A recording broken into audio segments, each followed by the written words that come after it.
திமுக பாஜக நெருங்கி வருகிறதுங்கிற விசிக தலைவர் திருமாவளவனுடைய உரையாடல் குறித்து நாம் இன்னைக்கு பேசிக்கொண்டிருக்கிறோம். நிகழ்ச்சியோட நிறைவு சுற்று திருமாவளவன் அவர்களுடைய இந்த எச்சரிக்கை திமுகவினுடைய அரசியல் எதிர்காலம் அதனுடைய கொள்கைகளிலிருந்து தடம் புரண்டு விடக்கூடாது அப்படிங்கிற நோக்கத்தில் சொல்லப்பட்டிருக்கிறதா, அன்றாடம் நடக்கிற தாவேக அரசிற்கு எதிரான சட்ட ஒழுங்கு பிரச்சனைகள் ஊழல் பிரச்சனைகளிலிருந்து மடைமாற்றுவதற்கான முயற்சிங்கிற தாமோதரன் பிரகாஷோட குற்றச்சாட்டு, இந்த ரெண்டுல எந்த உண்மைக்கு வாய்ப்பு இருக்கிறது, எந்த உண்மையை நீங்க ஏற்கிறீர்கள்? எனக்கு ஹுதயத்துல்லா சார் சுருக்கமா அவருக்கு முன்னால் ஒரு விஷயத்தை சொல்லணும். நான் 5 ஆண்டுகளாக போராடிய பல விஷயங்களில் ஒன்று, நீட் விலக்கு 2.5% வந்து அரசு பள்ளிகளுக்கோ அரசு உதவியர் பள்ளிக்கோ கொடுக்கணும்னு சொல்லியிருந்தேன். அதாவது 7லேருந்து 10, இந்த 7 வந்து 10 ஆக்கணும். பாண்டிச்சேரி 10 ஆக்கிடுச்சு 5 வருஷத்துக்கு முன்னே. நம்ம 10 ஆக்கலை. எடப்பாடியார் வந்து 7 கொடுத்தாரு. அந்த 2 கொடுக்க சொல்லி வற்புறுத்தினேன். இந்த ஆட்சி அதனுடைய கொள்கை முடிவை இன்னைக்கு எடுத்திருக்கு. முதல்வர் வாழ்த்திட்டு வந்தேன். அதே மாதிரி அறிவிக்க போறாங்க. இன்னைக்கு தான் அதுக்குள்ள இதை சப்ஜெக்ட் எடுத்திருக்காங்க. அதே மாதிரி இந்த 37 வயசு 47 வயசாவோ 49 பிற மாநிலங்கள் சமூக நீதி பேசாத மாநிலங்களில் உள்ள விஷயத்தை இன்னைக்கு அதை கையில் எடுத்திருக்காங்க. மீண்டும் இன்னைக்கு அமைச்சர் நிர்மல்குமாரை சந்தித்தேன். அந்த இன்னைக்கு இறுதியாக அந்த பரோல் விஷயம் முந்தின அரசை பாராட்டணும். முந்தின அரசு ஒரு 2 மாதம் பரவல் கொடுத்தாங்க. அதை இவங்க கண்டினியூவாக கொடுக்க போகிறாங்க. அதுக்கு பாராட்டுவோம். இது ஒரு பக்கம் இருக்கட்டும். இன்றைக்கு வந்து ஏதோ முஸ்லீம்கள் விஷயத்துலையோ சிறுபான்மை விஷயத்தில் எதிராக சொல்கிறாங்க இல்லையா. உங்களுக்கு நம்முடைய திருப்பரங்குன்ற இஷ்யூவில் வந்து ஒரே வார்த்தையாக சொல்லிட்டாரு, முந்தைய அரசு என்ன செய்யுமோ அது தொடர்ந்து அமைச்சர் நிர்மல்குமார் சொல்லிட்டாரு. அது மட்டும் இல்லை, இந்த மாடு வெட்டுற பிரச்சனையில் வந்து ஏதோ வந்து தாவைக்கு அமைதியாக இருக்குன்ட்டாங்க. அவங்க முறையாக போய் உச்ச நீதிமன்றத்தில் தீர்ப்பை வாங்கிட்டு வந்துட்டாங்க. அவங்க பேச வேண்டிய அவசியம் இல்லை, பேசாமல் பல காரியங்களை செய்கிறாங்க. இது ஒரு பக்கம் இருக்கட்டும். இப்போ நீங்கள் இந்த பக்ரீத்ல இறைச்சி வெட்டுறதில்ல தாவைக்க அரசு சுப்ரீம் கோர்ட்டு போய் தடை வாங்கினாங்கிறது சரி. ஆனால் பக்ரீத்துக்கு முந்தின நாள் இந்த கேஸை போட்டு இப்படி ஒரு ஆர்டரை வாங்க முடியுங்கிற பாஜக சூழ்ச்சியை அந்த பக்ரீத்துக்கு வழக்கமாக வெட்டுகிற இடங்களில் வெட்ட முடியாமல் தவிக்கிற சூழல்ல உருவாக்கிட்டீங்க. அந்த விஷயத்தை அப்படியே நகர்ந்து இனிமே நடக்காதுன்னா பாஜக அதை ஏன் செய்யறாங்கன்னா, முந்தின நாள் போனா அடுத்த நாள் நீங்க ஸ்டே வாங்க முடியாதுன்னு போறாங்க. அதுல கவர்மெண்ட் எப்படி செயல்படுதுங்கிறதா முக்கியமான விஷயங்கள். நீதிமன்றம் இது என்னை பழனி விஷயத்தில் கூட தனி நீதிமன்றம் உத்தரவு போடுறாரு. இன்னைக்கு மேல் நீதிமன்றம் என்ன சொல்லுது தெரியுமா? அவர் வந்து கோயில் நிர்வாகத்தையும் கணக்குன்னு சொல்றாரு. இது எவ்வளவு நாளைக்கு உள்ள விஷயம், ஏதோ திடீர்னு நடந்த மாதிரி. அதுக்கும் சிபிசிஐடி விசாரணையை இந்த அரசு போட்டிருக்கு. அதெல்லாம் உங்களுக்கு உண்மை வெளியே வரும். எல்லா ஊழலையும் தடை செய்ய மாதிரி எதிர்க்கட்சிகள் கண்டுபிடிச்சு கொண்ட பிறகு நீங்க தடுமாறு அதெல்லாம் கிடையாது. சிபிசிஐடி போட்டிருக்காங்க. யார் எந்த அமைச்சராக இருந்தாலும் ஊழல் செய்தால் நான் தண்டிப்பேன் சொல்லியிருக்காரு. யாராக இருந்தாலும் சொல்லியிருக்காரு. இன்றைக்கு இன்றைக்கு அமைச்சரவை கூட்டத்தில் தெளிவா அமைச்சரவை கூட்டத்தில் மீடியா இல்ல சார். அமைச்சரவை கூட்டத்தில் மீடியா இருந்ததா? வேற விஷயம். நீங்க சொன்ன விஷயத்தை முதலமைச்சர் சொன்னார், அரசாணை வெளியிட்டு இருக்காங்க. அரசு குறிப்பு எங்க? நீங்க சொல்ற எந்த ஸ்டேட்மென்ட்டும் அரசால வரல சார். நீங்க ஒழுங்கா செய்திகளை படிக்கிறது இல்லையா? நான் செய்திகளை படிக்கிறது ஏற்கனவே இப்படி தான் ஒரு விஷயத்தை படிக்காம இருக்கு. நான் சொன்னோனே ஒத்துக்கிட்டீங்க. முதலமைச்சர் இன்னைக்கு அமைச்சரவை கூட்டத்தில் ஒரு விஷயத்துல நான் ஒரே நிமிஷம் அமைச்சரவை கூட்டத்தில் இன்னைக்கு அமைச்சர்கள் ஊழல் பண்ணா தண்டிப்பேன் முதலமைச்சர் பேசுறாரு. வீடியோ அரசு பிரஸ்ல தெரியலனா ஊருக்கு தெரியல அர்த்தமா? நீ ஆதாரத்தை காமிங்க சார். ஆதாரத்தை காமிங்க. நான் பூனல்ல என் பேர் ரஞ்சித். ஆதாரத்தை காமிங்க. நீங்க வில்சன் தான். நீ ஆதாரத்தை காமிங்க சார். நீங்க முதலமைச்சர் பேசாத ஒன்றை பேசியதா நீங்க பேசுனீங்கன்னா திரும்பவும் இன்னைக்கு நடந்துச்சு, எல்லா ஊடகத்திலே வந்திருக்கு. நீங்க பார்க்கல. இதேதான் கடந்த முறையே ஒரு விஷயத்துல நீங்க பல்பு வாங்கிட்டீங்க. நான் சொன்ன ஒரு 100 கோடி ரூபாய் சொன்னாங்க. 100 பல்பு கொடுங்க. நான் 1000 பல்பு கூட வாங்கல. பிரச்சனை இல்ல. ஆதாரத்தை இங்க பாருங்க. நீங்க ஒரு விஷயத்தை தெளிவா புரிஞ்சுக்கங்க. இன்னைக்கு அவர் சொன்னது இன்னைக்கு எல்லா ஊடகங்களையும் வந்துச்சு. எங்க இருந்து வந்துச்சு? அவர் சொன்னதை வச்சு அவர் எங்க சொன்னாரு? இன்னைக்கு 2 கூட்டம் சார். முதலமைச்சர் அமைச்சர்கள் கூட்டம், முந்தின முற்பகல்ல ஒரு கூட்டம், பிற்பகல்ல ஒரு கூட்டம். யாரு சொன்னாங்க சார்? முதலமைச்சர் சொன்னதை வெளியில வந்திருக்கு சார். அது வெளியே எப்படி வெளில வந்துச்சு? அரசு தான் சார் வெளிப்படுத்தும். அரசு என்ன பாருங்க சார், ஒரு விஷயம் நீங்க ஆட்சியில் இருந்தவங்க உங்களுக்கு தெரியாமலாம் இல்ல. ஊடகம் ஆட்சி அழைக்காம நீங்க போய் நிக்கிறீங்க. அவங்க முடியலைங்கறாங்க. ஒரு கட்சி நிகழ்ச்சி அவங்க கூப்பிட்டா தான் நீங்க போகணும். கூப்பிடலைன்னா நீங்க போயிட்டு எங்களை கூப்பிடலைங்கறீங்க. அதெல்லாம் முறை இல்ல. அதே அரசு நிகழ்ச்சி உங்களை கூப்பிட்டாரு கரூர்ல. அதே கரூர்ல தான் உங்களுக்கு தெளிவா சொல்றாரு. அதாவது ஒவ்வொரு அரூர்ல தெளிவா புரிஞ்சிருச்சு சார். அதனால நன்றி சொல்றது இன்னைக்கு இந்த ஆட்சி சிறப்பா நடந்துகிட்டு இருக்கு. அதை நாம வந்து ஆதரிப்போம். பாவலன் சார், பிரகாஷ் முன் வச்ச என்ன குற்றச்சாட்டுனா தாவேக அரசினுடைய அன்றாட பிரச்சனைகள்ல இருந்து டீவியேஷன் டைவர்ட் பண்றதுக்காக திரும்ப இதை பேசுறாருன்னு நீங்க ஜாயின் பண்றதுக்கு முன்னாடி பிரகாஷ் சொல்லியிருந்தாரு. சுருக்கமா அவருக்கு தெரியாத அரசியல் இல்ல. அப்படிலாம் எங்களுக்கு அது தேவையில்லை. தாவேக அரசு அவங்க நிர்வாகம் தவறா இருந்தா நாங்க கண்டிப்பா எங்க சுட்டி காட்டுவோம்.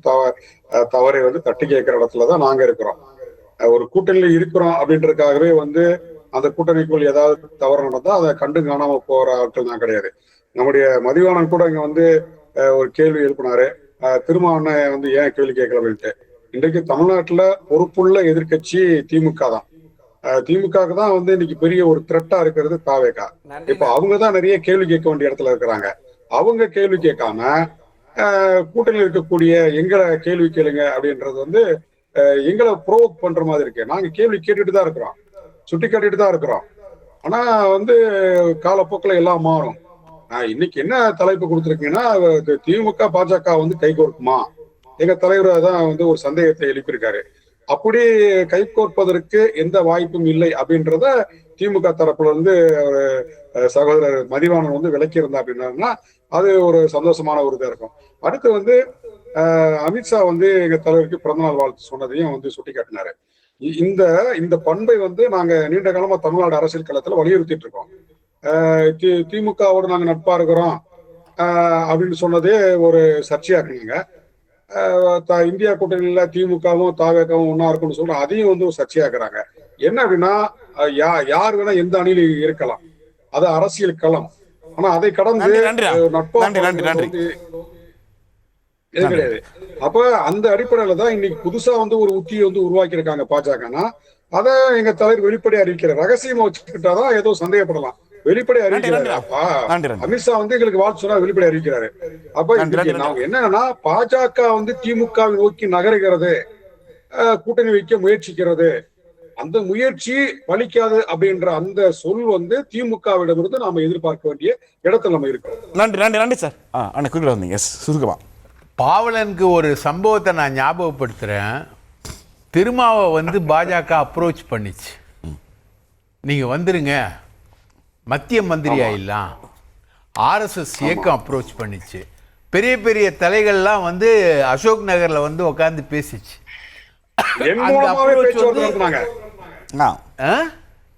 அவர் மூலமாவே நடந்துச்சு பேச்சுவார்த்தை.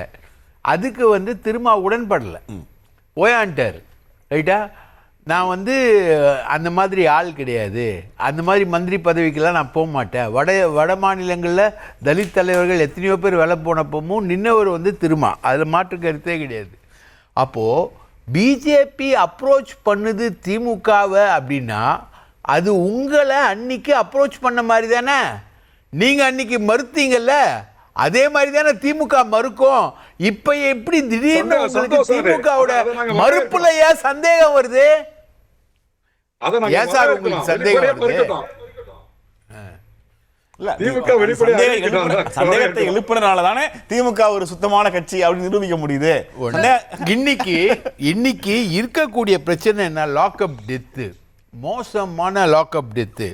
மது போதை ஒழிப்பு மாநாடு நடத்தின விடுதலை சிறுத்தைகள் இன்னைக்கு டாஸ்மாக் எதிர்ப்பு என்னாச்சு? பார் எல்லாம் ஃபுட்டி பாரா மாறிட்டு இருக்கு. தமிழ்நாடு முழுக்க பார் எல்லாம் ரெஸ்ட்ரோ பாரா மாறிட்டு இருக்கு. அதை எதிர்க்கிறதுக்கான விஷயம் எங்க? வழக்கறிஞர்கள்ல நியமனத்துல ஊழல், அதுல வரவேண்டிய நீங்க கேளுங்க. திமுக எதிர்க்கட்சி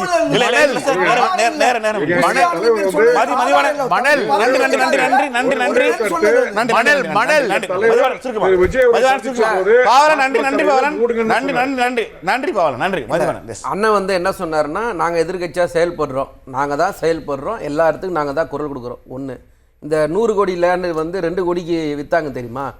அந்த ஆபீசர்லாம் சஸ்பெண்ட் பண்றேன்னு சொன்னீங்க. வாங்கினவங்க யாருங்க?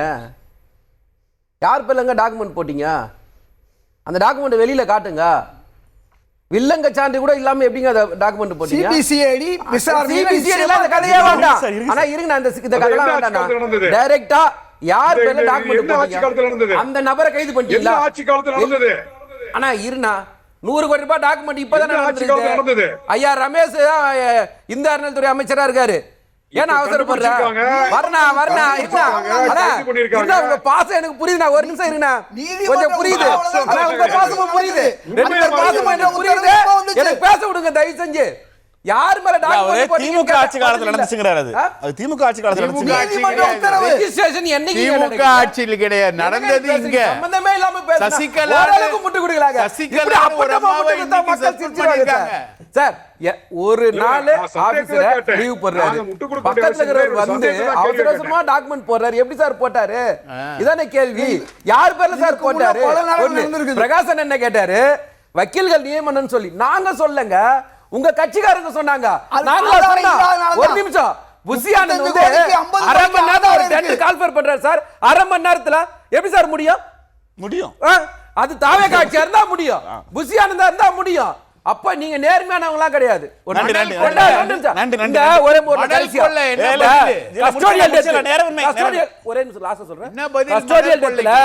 கனிமொழி அக்கா தான் போய் பார்த்தாங்க, தாவே அக்காவை சார்ந்த யாரும் போய் பார்க்கல. ஒரு தவறு நடக்கும்போது அன்னைக்கு முதலமைச்சர் அந்த முத்துவேல் கருணாநிதி ஸ்டாலின் பாதிக்கப்பட்ட அந்த அம்மா கிட்ட போன் பண்ணி பேசினாரு, மன்னிப்பு கேட்டாரு. இன்னைக்கு ஜோசப் விஜய் மன்னிப்பு கேட்க தயாரா இருக்காரா? பழைய தூக்கி 2 ஆபீசர் மேல போட்டு சஸ்பெண்ட் பண்ணிட்டு போயினே இருக்கீங்க. அப்ப உங்களுக்கு எந்த பொறுப்பு கிடையாது அதுல. அப்ப எதை நீங்க முன்னுதாரணமா காட்ட போறீங்க? அது தாவேகா தான் சார். நிகழ்ச்சியில் நம்மோடு பங்கெடுத்த 4 பேருக்கும் இந்த கோட் பணமாந்து நன்றியை தெரிவித்துக் கொள்கிறது.